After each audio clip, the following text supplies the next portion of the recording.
தற்போது கிடைத்துள்ள ஆண்மை செய்தி. செங்கல்பட்டு மாவட்டம் மதுராந்தகம் அருகே வேடந்தாங்கல் சரணாலயத்திற்கு 30,000க்கும் மேற்பட்ட பறவைகள் வருகை தந்துள்ளன.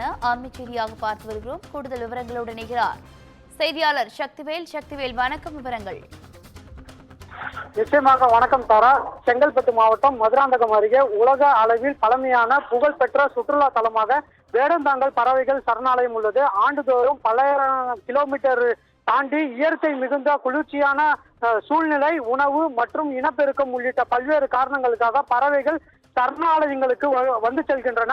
அந்த வகையில் இந்த வேடந்தாங்கல் பறவைகள் சரணாலயத்தில் வடகிழக்கு பருவமழையால் வேடந்தாங்கல் ஏரிக்கு நீர்வரத்து வந்த நிலையிலும் பருவமழைக்கு பின்னர் காணப்படும் இயற்கையான குளிர்ச்சியான சூழ்நிலைக்கு காரணமாக அக்டோபர் கடைசி வாரத்தில் பறவைகளின் வருகை தொடர்ந்து 6 மாதங்களுக்கு பிறகு பறவைகள் தங்கி இருந்து மே அல்லது ஜூன் மாதம் தங்களது சொந்த நாட்டிற்கு தன் குஞ்சுகளுடன் இனப்பெருக்கத்தின் பிறகு செல்லும். இந்த வகையில் இந்தியாவில் வசிக்கின்ற பறவைகள் மட்டுமின்றி பாகிஸ்தான், பங்களாதேஷ், ஸ்ரீலங்கா, சைபீரியா, ஆஸ்திரேலியா உள்ளிட்ட பல்வேறு வெளிநாடுகளில் இருந்து சுமார் 23 வகையான பறவைகள், பல வகையான பறவைகளும் வருகை தந்து செல்லும். தற்போது சரணாலயத்திற்கு பறவைகள் வர தொடங்கி ஆரம்பித்துள்ளன.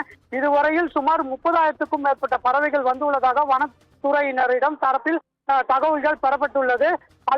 பள்ளி அரையாண்டு விடுமுறை மற்றும் ஆங்கில புத்தாண்டு விடுமுறை என்பதால் தற்போது சரணாலயத்திற்கு வந்துள்ள பறவைகளை காண இந்தியாவில் பல்வேறு இடங்களில் இருந்து தினசரி அதிக அளவிலான சுற்றுலா பயணிகள் வருகை தந்து இயற்கை சூழலில் வசிக்கும் பறவைகளை கண்டு ரசித்து அதனுடன் புகைப்படங்களும் எடுத்து செல்கின்றனர். தாரா,